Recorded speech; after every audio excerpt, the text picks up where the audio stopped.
الصفقة الأغلى بالدوري العراقي.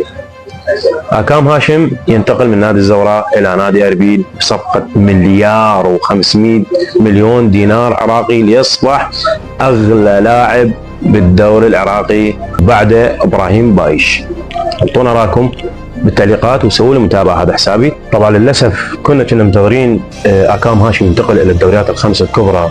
أنا والجمهور العراقي وعشاق منتخب الوطن العراقي كنا منتظرين أكام هاشم ينتقل إلى الدوريات الخمسة الكبرى مثل الدوري الفرنسي، البرتغالي، الإسباني، الإيطالي وما شابه الأندية القوية.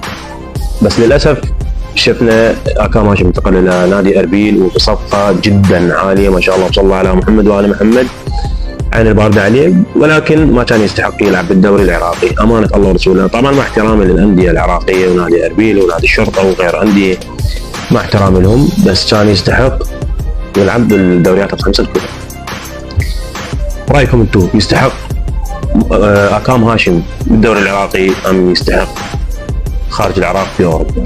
أنا برأيي أكام هاشم يستحق يلعب أندية عالمية مثل ريال مدريد أو برشلونة، لأن مدافع صلب جدا كنا نعرفه